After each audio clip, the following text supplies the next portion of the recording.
मैं सीधा अब राजीव का रुख करूंगी। राजीव, जैसा कि आप कह रहे थे भाई, ये होम्योपैथी की जो मीठी गोली है फिर दे दी गई है। आज करीब 1 रुपए जो है फिर पेट्रोल डीजल के दाम बढ़ा दिए गए हैं।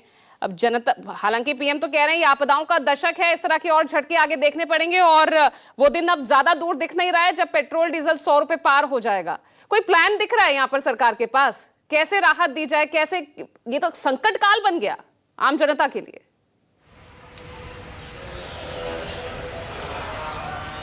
देखिए पूजा, मैंने उस दिन भी आपसे कहा था कि ये 3 रुपए जो बढ़ाए जा रहे हैं ये होम्योपैथ की गोली है और लंबा इलाज चलता है होम्योपैथ का। पता नहीं चलता है लेकिन धीरे धीरे इलाज होता है होम्योपैथ का। तो वैसे ही ये पता तो नहीं चलेगा और ऐसी कोशिश सरकार की तरफ से की जा रही है कि लोगों को हल्का हल्का जर्क लगे ताकि पता न चले उन्हें।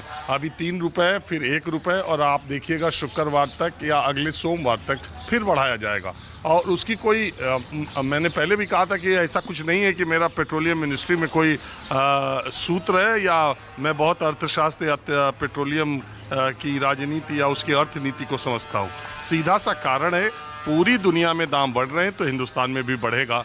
वो सीधा सा कारण है कि जहाँ सबसे कम जिस देश में ईंधन के दाम बढ़े हैं वहाँ भी 18-19% तो कम से कम बढ़े ही हैं। उस लिहाज से देखें तो 17-18 रुपए पेट्रोल की और डीजल के दाम बढ़ाए जाने चाहिए अगर आप पेट्रोल कंपनियों को जीरो लॉस पे रखना चाहते हैं।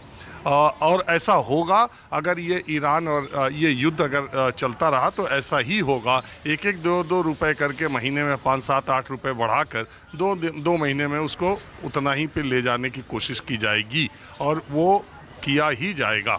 बात यह है कि सवाल ये नहीं है कि इस समय राहत देने का क्या तरीका निकाला जाए। बात यह है कि जिस समय राहत देनी चाहिए थी उस समय राहत दी गई कि नहीं दी गई। अगर कच्चे तेल की कीमतों के बढ़ने के बाद आप तेल की कीमतें बढ़ाते हैं तो आम जनता को इससे कोई दिक्कत नहीं है। आप जैसे कच्चे तेल की कीमत बढ़े उसी अनुपात में आप पेट्रोल डीजल के दाम बढ़ाइए। लेकिन आम जनता को लगता ये है कि जब कच्चे तेल की कीमत 70 रुपए थी, 60 रुपए थी, $60 प्रति बैरल थी, उस समय तो आम घटने चाहिए थे।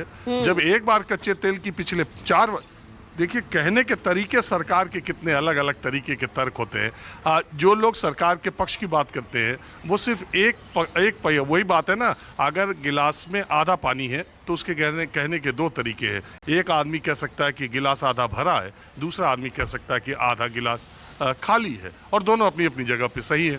2022 के बाद 2026 में रेट पेट्रोल डीजल की सरकार ने बढ़ाया और 4 सालों तक नहीं बढ़ाया। बहुत ही अच्छा कदम सरकार का है। आप देखिए जनता का कितना ख्याल सरकार रखती है।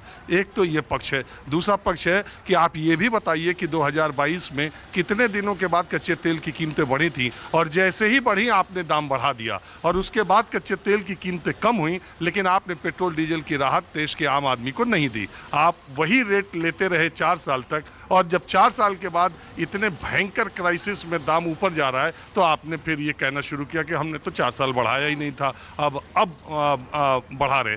तो ये एक पक्षीय बात होती है। बात यह है कि पिछले 4 वर्षों में 23 में 24 में 25 में और तेल कंपनियों ने कितना फायदा कमाया क्वार्टर वाइज उसको भी सार्वजनिक कर दीजिए। तो जनता को दोनों पक्ष पता चलने चाहिए। इसमें कहीं कोई दो राय नहीं कि विश्व के इस आर्थिक संकट में किसी भी सरकार के पास, किसी भी सरकारी तेल कंपनी के पास इसका दाम बढ़ाने के सिवा कोई चारा नहीं है। दाम बढ़ेगा ही। और मैंने जैसा अभी कहा आपसे कि शुक्रवार को या सोमवार अगले ही सोमवार या शुक्रवार 3-4 दिन के बाद या सोम मंगल तक 1-2 रुपए निश्चित तौर पर फिर बढ़ेंगे। ये होम्योपैथिक की मीठी गोली अभी और लंबे देर तक चलती रहेगी। बिल्कुल। तो यानी अगर ये होम्योपैथी की जो गोली है अगर यूं ही दी जाती रही फिर तो जो आशंका जताई जा रही है विश्वास पाठक साहब, 10 से 12 रुपए पेट्रोल डीजल के दाम बढ़ने फिर निश्चित है।